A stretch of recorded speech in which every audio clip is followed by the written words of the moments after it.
Hey guys, this is Scott Reese with the Plowzone radio show at NAMM 2024, and we have Charlie here, the audio shaman with Quad Sonic.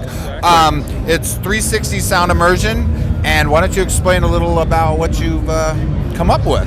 Well, all the madness started off in 1978 for my 21st birthday party. I created an outdoor camping party that was eventually called the Hobbit Party. It was a Middle-earth themed party, and we came out as hobbits and wizards and elves and trolls and shit, and we just partied out in a redwood forest.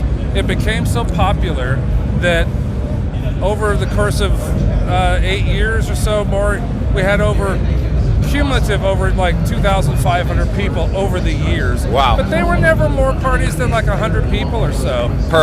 So it keeps it intimate and friendly and fun, and you get to meet people, and it's a party. It's not like some sort of a festival. Right, it's just a party. Yeah. So when I attended the first Burning Man in 1990, which was a trip, because there was only about 125 of us there.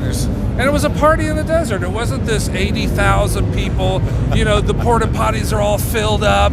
And, the rain hit. And the rain hit, and I'm so high on drugs, I don't know where I am, It's like, it wasn't any of that, It was a party in the desert with a lot of people that we already knew from like places like the San Francisco Cacophony Society and things like that. So that zeitgeist, that whole sort of movement feeling came through all these years where I'm doing the same type of thing, but raves in the desert with my own sound system now. Now your sound system is so basically you go out into the wherever, and you're setting up speakers, and then you said you go into the middle and you cannot tell exactly where the sound is coming from.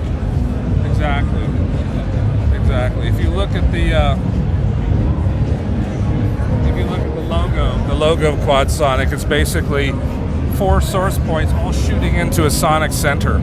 So in the sonic center, the sound is coming from everywhere. You can't distinguish where it's coming from. So you're really in the sound, which is really kind of a trip.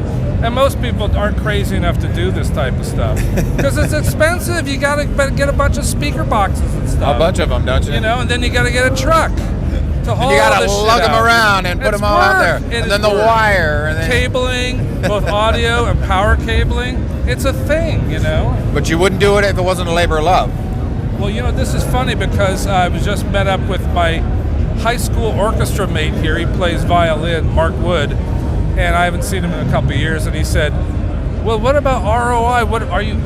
How you doing money-wise on this?" And I said, "Well, I've spent tens of thousands of dollars, but it's not about making money." He looked at me like incredulously. He said, "Really?"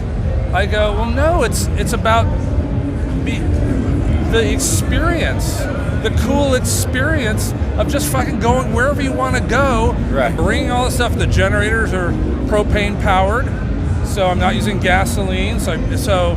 Putting all this stuff together and just kicking it because you want to have some good sound out in the desert, out in the forest. When you want to have it all, You want to have some fun. It's for fun. It's crazy, but I figured, I'm in the last third of my life or whatever, so it's like have a good time. Do it. Don't wait. When you get older, you're gonna go, man, I wish I woulda. Well, yeah. I don't ever want to do that in my life. Yeah, so there we go. That's sort of the craziness of it all. That's great. So, how long did it take you to come up with from start to finish? From 1970s, 78. So when did you actually start this? Well, the parties all started in 78.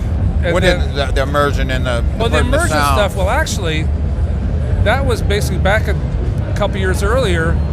If you go to audioshaman.com, it actually started off with Dick Garrettson, was a sound engineer in San Francisco who did Steve Silver's Beach Blanket Babylon. He was the audio engineer, the sound designer for this show, this extravagant stage show, and he was working back in the 70s and 60s on quadraphonic recording. How could you record stuff in quadraphonic? And he was an earlier kind of backer of the whole idea of audio shaman and all those types of things. So I carried the idea, not quadraphonic, but the idea of 4 source points for sound. So he really kind of inspired me. Unfortunately, he passed in 1990, but so he inspired me to kind come up with this idea about, well, what about the idea of immersive sound or something sound, but it's not like quadraphonic, it's still stereo, but you can bounce things around where it's pretty wild. I think with what you have and putting that onto there would really... Well, I think particularly now since we've had our world scare, people have been told to distance themselves. I think the message is screw that and unite and collaborate with people. Agreed. Right? And be bigger together.